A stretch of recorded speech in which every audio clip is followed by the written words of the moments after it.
Buster Keaton y Chaplin. Ellos saben que no hay asunto más serio que la risa. Arte de mucho pero mucho trabajo. Y que dar de reír es lo más hermoso que hacerse puede mientras siga el mundo girando en el universo. Eduardo Galeano. El humor suele aparecer en los lugares y momentos menos pensados, con una brusca presencia fracturadora, ya que el humor es ante todo observación, y a diferencia del ingenio y la bufonería, este es gratuito y está a disposición de quien quiera acceder a él. Al compartir sus raíces con los temas, valores, actitudes y problemas más profundos de una etapa determinada de las sociedades, ha cumplido distintas funciones a lo largo de la historia. Ha sido instrumento de crítica social y política. Ha servido como un arma de crítica moral, filosófica e ideológica, como herramienta de autocrítica y como crítica de las costumbres.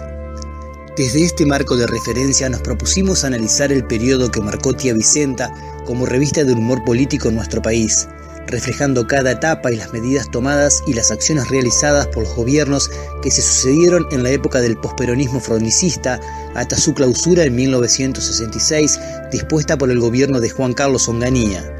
Nuestro objetivo es demostrar cómo el humor gráfico como medio de comunicación social puede ser una matriz que nos permita reflejar la realidad sin obviar la reflexión. También intentamos resaltar cómo una revista puede lograr sociabilizarse de tal forma con el pueblo que éste llegue inclusive a adoptar cierto vocabulario y ciertas actitudes, es decir, que un medio logre trascender las barreras del momento en que es leído para permanecer en la vida cotidiana. Tía Vicenta trató e interpretó los aconteceres políticos de nuestro país, trató de ver la realidad y de parodiarla, y más allá de su forma de erigirse en la sociedad como un símbolo de aquella época, en donde la censura y la falta de libertad provocaron daños irreversibles en la cultura nacional. Hacia finales de 1955, el gobierno de Perón daba sus últimos pasos, luego de una larga hegemonía la cual lo llevó a su ocaso. Durante su perpetuación en el poder, Perón cometió errores que lo llevaron a aislarse de grandes sectores de la sociedad. Indudablemente, su causa había perdido fe. Durante el régimen peronista no era posible poner en tela de juicio los problemas del país. Su tesis implícita era que todo andaba bien y que si algo andaba mal, Perón lo iría arreglando. El control que el presidente ejercía sobre la prensa le permitió mantener esta concepción a lo largo de todo su mandato. Algunas de las medidas tomadas contra la prensa considerada opositora fueron la eliminación de la publicidad oficial, la supresión de facilidades para enviar publicaciones por correo y la expropiación de la existencia completa del papel diario. Entre 1947 y 1951, el gobierno dispone la compra o expropiación de numerosos medios de todo el país, agrupándolos en la empresa Alea. De esta manera, se marca una fuerte división entre la llamada prensa oficialista y la prensa opositora, ambas supervisadas desde el poder. Cuando el 16 de septiembre de 1955 el golpe de Estado acaba con la era peronista, Perón y su gobierno manejaban desde la cadena Alea 13 editoriales con 17 diarios y 10 revistas, 4 agencias informativas, más de 40 radios y el único canal de televisión. En este marco, la Revolución Libertadora asume el poder y resuelve entregar los diarios y revistas de las cadenas y redes oficiales a diversos sectores ideológicos y políticos, dejando de lado al peronismo. Mientras el nuevo régimen proclamaba el inicio de una etapa distinta para la Argentina, por otro lado aplicaba la misma censura que el gobierno anterior, pero esta vez en contra de los seguidores de Perón. Mediante el decreto 4161 fueron prohibidos todos los signos que aludieran al general derrocado. El nuevo gobierno ahondó aún más la homogeneidad de pensamientos y la censura predominante en el periodo anterior. Así, se dio como resultado una prensa uniformada y temerosa que pierde contacto con la opinión pública real y con las esperanzas y angustias de los ciudadanos. En este contexto nace el 20 de agosto de 1957 Tía Vicenta, dirigida por Juan Carlos Colombrés, alias Landru.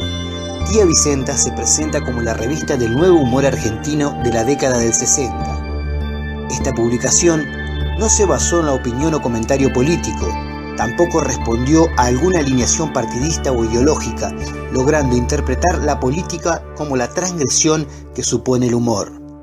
A pesar de la existencia de antecedentes famosos en la tradición argentina, El Mosquito, Don Quijote, Caras y Caretas, Cascabel, el humor político había dormido su sueño injusto durante largos años. El despertar sobrevendría. Puede considerarse como mezcla de agua y aceite. En todo caso, la expresión humor político se resume desde el primer número de Tía Vicenta en una expresión más general que abarcadora. La revista del nuevo humor, tal cual puede leerse como subtítulo de tapa, el agua y el aceite, es decir, la ingenuidad del humor y la seriedad de la política, aparecen mezclados en una excéntrica olla popular. Con el estilo del humor que estableció Tía Vicenta, los distintos aspectos de la realidad se entremezclaban con la ficción, dando lugar a un espacio en donde nadie quedaba exento de ser nombrado con el fin de lograr el único objetivo. Juan Carlos Colombres comenzó su carrera en 1945 como dibujante de la revista Don Fulgencio. Por sugerencia de Lino Palacio, adoptó el seudónimo Landru, nombre de un célebre asesino francés de mujeres de principio del siglo. Landru incorporó un nuevo estilo humorístico, una mezcla de cierta frivolidad e ironía acompañada por una amplia información sobre la actualidad política, la risa. Su consagración fue como editor y realizador de la revista Tía Vicenta, nombre que escogió en homenaje a su tía Cora, una señora gorda de clase media a la que le gustaba mucho la política pero no la entendía y se atribuía el derecho de decir todo lo que pensaba con su sobrino Landru como observador. Sus comentarios eran tan desubicados como desopilantes. Este nombre tan femenino para una revista de humor político era parte de la estrategia para salir de lo convencional. Tía Vicenta logró reunir una cantidad importante de colaboradores de distintas ideologías y estéticas. Participaban tantos humoristas consagrados como aquellos que recién se iniciaban e inclusive profesionales de otras disciplinas que querían ser partícipes de este humor. El mérito que tuvo Landru fue de darle libertad necesaria a cada uno de ellos de hacer reír siguiendo la línea de la revista. Landru hizo de Tía Vicenta una revista sin secciones fijas. Su deseo era que ésta logre diferenciarse de los mecanismos de lecturas que proponían los diarios. Anhelaba que cada número fuese una sorpresa para el lector. Así, Tía Vicenta realizó varias parodias sobre distintos diarios y revistas, como por ejemplo ¿Qué sucedió en 7 días?, La Vanguardia, Clarín, La Nación y Crítica, entre otros. Desde el primer número de Tía Vicenta quedó marcado el camino por el cual avanzaría esta a lo largo de los años. Sus protagonistas serían en primer lugar la política y sus integrantes, presidentes, ya fueran constitucionales o de facto, gobernadores, intendentes, diputados de cualquier partido e ideología, los cuales aparecerían como los actores de este humor transgresor y crítico que intentan reflejar la realidad, sin olvidar que el semanario no se presentaba como una revista política, sino como una revista de humor. El primer número de Tía Vicenta sale una semana después de lo previsto, el martes 20 de agosto de 1957. Esta primera tirada contó con 50.000 ejemplares. Pese a la poca publicidad promocionando la nueva revista, la edición se agotó de inmediato. Landru recuerda acerca de esta primera edición diciendo: la repercusión fue extremadamente favorable.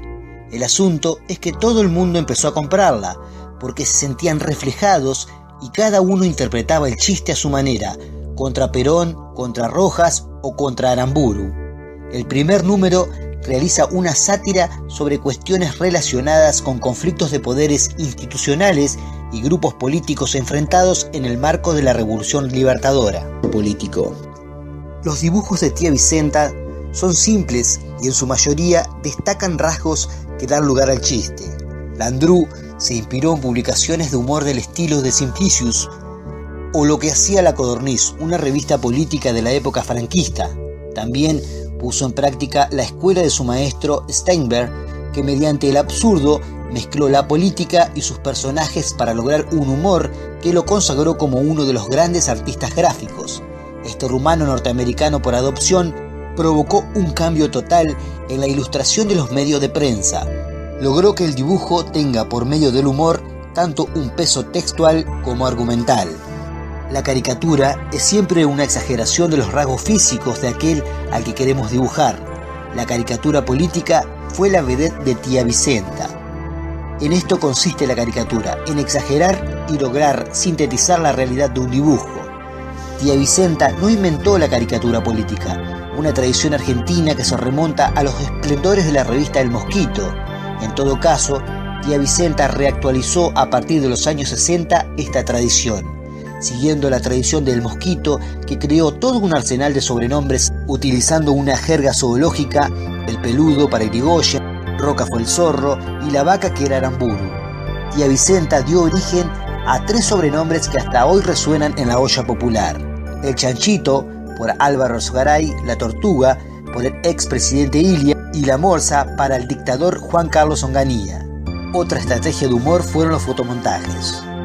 Los concursos y campeonatos fueron otro sello que identificó a Tía Vicenta. Mediante los campeonatos, la revista instauró un nuevo lenguaje en el que estaban incluidos palabras como mersa, pirujas, gordis, fitito, gorila, musculosa, ratitas y la gente in y out, que luego tendrían su propia sección en la página del Barrio Norte.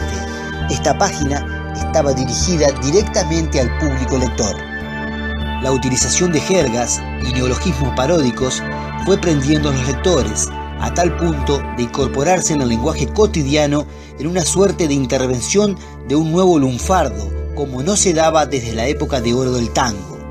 También se tomaban las palabras como cosas, a partir de ciertos objetos se inventaban vocablos nuevos. Tía Vicenta muchas veces adoptó el recurso de lo que ellos llamaban disfraz, parodiando otras revistas de la época, imitando sus formatos, estilos y tipografías. En esta sucesión de travestismo, otro recurso aplicado fue dividir a Tía Vicenta en 2 secciones, una primera que copiaba el estilo de la revista a imitar y la segunda respetando el estilo clásico con sus contenidos habituales. La publicidad no escapó al estilo humorístico de toda la revista. Los productos eran promocionados siguiendo el objetivo de provocar la risa del lector. Los avisos, por lo general, eran graficados por los dibujantes y acompañados con viñetas del propio Landru, portadoras de comentarios. También la revista elaboraba publicidades institucionales propias, en ocasiones de aniversarios, elecciones presidenciales o cualquier situación que dé lugar al chiste. Un ejemplo fue un símil de boleta electoral previo a los comicios de 1957, la cual estaba encabezada por el humorista Quino. A la hora del escrutinio, muchas de estas boletas aparecieron en distintas urnas. En el año 1964, Tía Vicenta se suma como suplemento dominical a la familia del diario El Mundo, que, ante la disminución de sus ventas, deciden recurrir a la revista de Landru, quien ya dibujaba para el diario. El número de lectores de los domingos aumentó notablemente y Tía Vicenta continuó siendo un éxito de la mano de Diario El Mundo. En 1966, Onganía clausura Tía Vicenta. Los números traen cada vez más pérdidas y así en 1968 El Mundo deja de existir. Luego del número 165 de la revista, la gran familia de Tía Vicenta sufre el alejamiento de uno de sus miembros más representativos, Oscar Conti, quien presentó su renuncia alegando en una carta abierta dirigida al propio Landru que, mientras todo era una broma, no me molestabas que te la agarres hasta con la gente decente, pero ahora que te metiste a hablar de política en serio y te has ubicado en pro-yanqui y anticastrista, francamente me repugna tu actitud. El enojo de Oski provino a raíz de un chiste que se le hizo a Fidel Castro cuando en una convención de la ONU el mandatario cubano dijo que sería breve. Habló 4 horas y media. A estas acusaciones, Landru respondió que Tía Vicenta nunca hizo excepciones a la hora de ironizar sobre algún político. La revista del nuevo humor político se inauguraba bajo el gobierno de la Revolución Libertadora. El gobierno abrió el camino de la discusión al entregar los diarios y revistas a las cadenas y redes oficiales a diversos sectores políticos e ideológicos, excluyendo, desde luego, al peronismo. En cuanto a la salida institucional del régimen de facto, Aramburu se limitó a afirmar que habría elecciones, pero ni un minuto antes ni un minuto menos. A principios de 1957, el gobierno convocó a elecciones de convencionales constituyentes a realizarse en julio del mismo año. Desde Caracas, Perón había ordenado a sus seguidores votar en blanco, y en efecto, dio claros resultados. Este sufragio de rechazo obtuvo el 24%. El primer número de Tía Vicenta salió al mercado el 20 de agosto de 1957, una semana después de lo programado. En la tapa decía: los sabotajes, los terroristas, la única solución. Este cambio se debió a que la semana del 20 de agosto el tema central eran las bombas de la resistencia peronista. El vicepresidente Isaac Rojas fue siempre la figura que desde un segundo plano movilizó las acciones de la Revolución Libertadora. Era la persona que más fervientemente deseaba la desperonización del país, y por esta razón Tía Vicenta le dedicó numerosas parodias.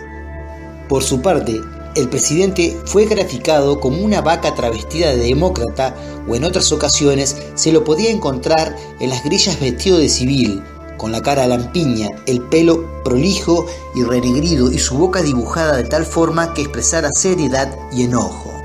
Durante todo el gobierno de Aramburu, el objetivo primordial fue excluir al peronismo de la escena pública. Así, con el decreto 4161 se prohibía nombrar a Perón y a su partido, como también la utilización de todo símbolo que aludiera al mismo. Landru y su equipo se las ingeniaron para que mientras este decreto tuviera vigencia se hiciera referencia al personaje sin mencionar su nombre. El 23 de febrero de 1958, un año después del nacimiento de Tía Vicenta, fue la fecha elegida para las elecciones presidenciales. Apoyado por Perón desde el exilio, el día de las elecciones el 49% del electorado optó por Frondizi como presidente, frente al 29% de los votos obtenidos por Balbín. Nunca se dio en la Argentina un triunfo de tan semejante magnitud. El 1 de mayo de 1958, el electo presidente Arturo Frondizi se dispuso a asumir sus responsabilidades. Tía Vicenta no pasó por alto este acontecimiento. El mismo día de las elecciones, mientras la gente votaba, se imprimía una tapa dividida en dos, en donde aparecían Balbín y Frondizi. El objetivo era, por un lado, hacer evidentes las contradicciones y por otro, no tomar postura partidaria. Una vez conocidos los resultados, sometió al nuevo presidente a sus constantes parodias acerca de la política nacional. Sin embargo, Frondizi ya había aparecido en sus páginas desde la edición número 1 en un reportaje hecho por el señor Porcel, un clásico de Landru desde antes de Tía Vicenta. Frondizi buscó por un lado el apoyo electoral del peronismo y a la vez construyó un programa capaz de satisfacer a sectores totalmente distintos.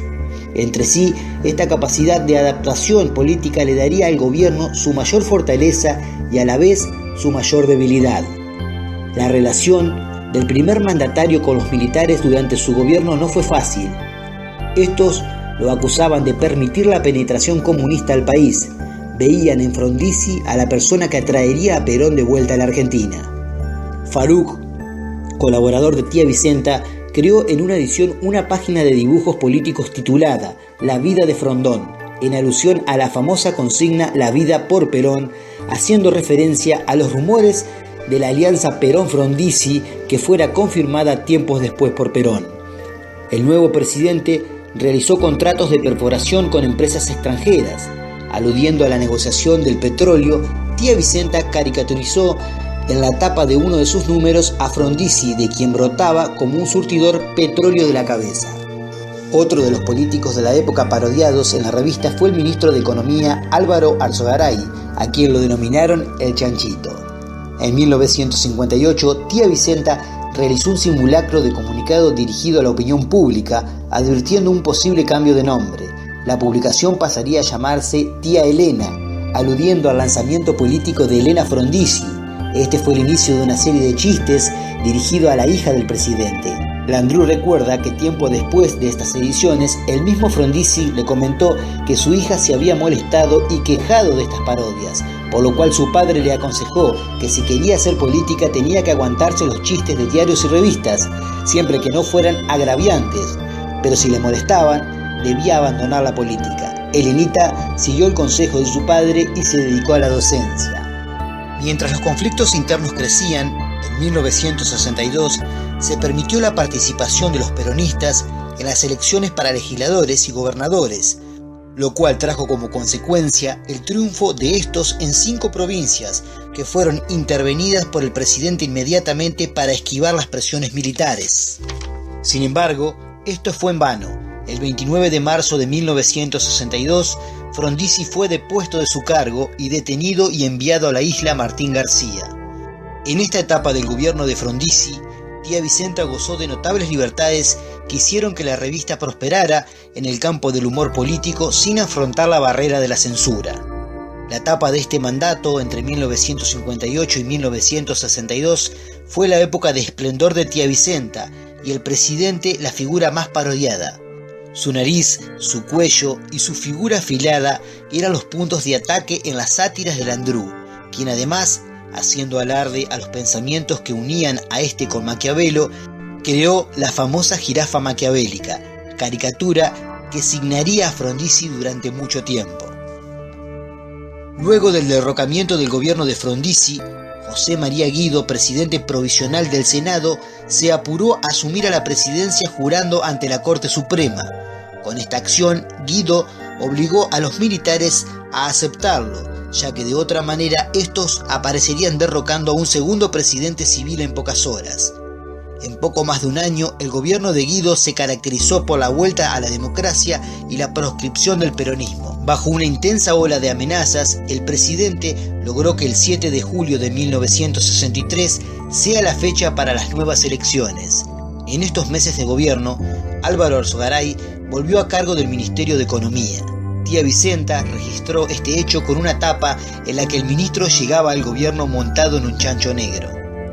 En las elecciones de 1963 resultó triunfante la Unión Cívica Radical del Pueblo, presidida por Arturo Humberto Ilia, acompañado por Carlos Humberto Perete en la vicepresidencia.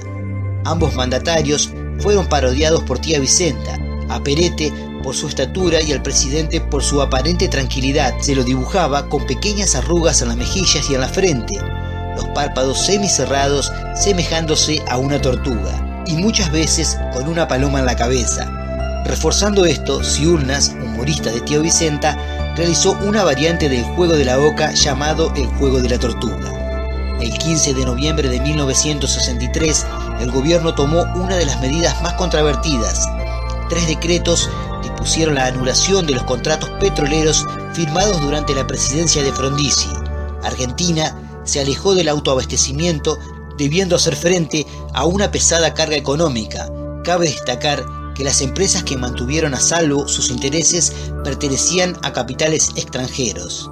Es por esta razón que no se puede dejar de mencionar la tapa número 317 de Tía Vicenta, publicada el 18 de julio de 1965, donde aparecen distintas fotos de Ilia y el efecto cómico está centrado en los epígrafes que mencionan nombres de funcionarios norteamericanos y no en la deformación paródica de la imagen. Mientras tanto, desde Madrid, Perón intentaba complicarle las cosas al nuevo gobierno. Se volvía a hablar de que el exmandatario regresaría al país en un avión negro. En este marco, se realizó la suelta de tortugas en el centro de la capital. Era natural, ya que en esta época el presidente Ilia era identificado con este animal por los caricaturistas políticos para dar cuenta de cierta lentitud en las acciones de gobierno. En relación con este tema, no fueron pocos los que acusaron al director de la revista Tía Vicenta de estimular una actitud golpista a través de sus dibujos. Al respecto, Landru hace su descargo, afirmando que las caricaturas son incapaces de generar revoluciones y que su humor siempre fue sobre y no en contra. El humor político, según el director de Tía Vicenta, sería espejo o reflejo de la historia, nunca su verdadero motor. En 1965, Ilia firmó la solicitud de retiro de Onganía como comandante de las Fuerzas Armadas. Tía Vicenta publicó un fotomontaje donde aparecía Onganía en la estación Retiro caminando hacia su supuesto destierro, acompañado por la leyenda "Pánico en Constitución, Onganía en retiro". Debido a que el presidente permitió la participación electoral del peronismo en las elecciones a gobernadores que se realizarían en 1967, los militares idearon el golpe preventivo que debía realizarse. En las primeras horas del 28 de junio de 1966, las tropas del ejército fueron tomando posición alrededor de la Casa Rosada. El presidente, acompañado por varios de sus ministros, abandonaron su despacho. Tras el derrocamiento de Ilia, una junta revolucionaria integrada por Pascual Ángel Pistarini, del ejército, Adolfo Teodoro Álvarez, de las Fuerzas Armadas, y Benigno Ignacio Varela, de la Armada, tomó el poder público y nombró presidente al teniente general Juan Carlos Onganía. La revista Tía Vicenta inauguró la era de la Morsa, donde el dictador Juan Carlos Onganía fue el blanco de chistes y caricaturas poco halagadoras. A esta Morsa creada por Landru no le importaba el sistema democrático ni las libertades públicas. Uno de los hechos más duros llevados a cabo por el nuevo régimen fue la intervención de las universidades. El 29 de julio de 1966, la llamada Noche de los Bastones Largos fue consecuencia de la mala relación que tuvo desde el comienzo el gobierno con el mundo de la cultura. Aunque este hecho le arrebató la autonomía académica a las altas casas de estudio, no era este el punto de choque, sino la concepción del gobierno hacia la universidad como nido de comunistas. La mayor consecuencia de esto fue la fuga de cerebros hacia el exterior. No satisfecho con esto, el gobierno autoritario censuró a todos los medios de prensa en el ámbito de la cultura, entre ellos el famoso Instituto Di Tella, símbolo de la cultura argentina. Tía Vicenta utilizaba como recurso de humor la falsificación de las autorías. En el penúltimo número de la revista, el año 10, en su número 368, Landru delegó la dirección a Esther Linares, secretaria de redacción.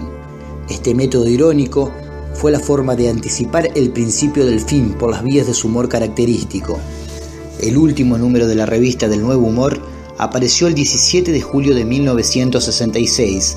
En su tapa presentaba dos morsas dibujadas conversando en la playa y una le decía a la otra: «Al fin tenemos un gobierno como Dios manda».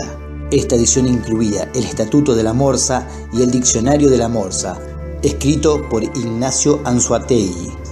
Todo esto molestó al dictador Onganía, quien consideró los artículos como provocaciones al gobierno de la Revolución Argentina encarnadas en su figura. Para Tía Vicenta, el identificar al dictador con una morsa por sus durísimos bigotes era parte de una parodia hacia la clase dirigente. En cambio, para Onganía y sus colaboradores, significaban no solo una falta de respeto hacia el presidente, sino hacia todo el país, interpretando que Landru se burlaba de él. A modo de resistencia civil, Landru y sus colaboradores crearon una nueva revista llamada María Belén, en la cual la crítica política quedó atrás. Sin embargo, el éxito no fue el mismo y los años de oro de Tía Vicenta quedaron atrás. Está claro que Landru no pretendió pactar con Onganía, prefirió el cierre al sometimiento. La decisión se debió quizás a que la libertad es una de las fuentes principales del humor. Landru sabía que el obstáculo más difícil de sortear sería su propia revista, su propio contenido. Estaría día a día al filo de lo tolerable. Parte de su mítica consistió en ver hasta dónde llegar, rozar constantemente los límites de la tolerancia. Lo cierto es que llegó a ser una revista portadora de sensaciones de la gente, en tiempos en los cuales expresarse libremente no era sencillo. Desde su nacimiento, Tía Vicenta tuvo claro su objetivo: satirizar la política argentina desde un marco de respeto, y lo logró. Sus casi 10 años de existencia dan cuenta de esto. En aquella época, si hablar era peligroso, escribir o dibujarlo eran más. Si pensamos que la palabra escrita tiene un fuerte valor testimonial, ya que queda plasmada como un documento. Tía Vicenta nos demuestra que es posible crear un humor reflexivo, comprometido y jugado, que nos posibilite revisar un trozo de nuestra historia. De aquel humor gráfico y político poco queda y mucho nos hace falta.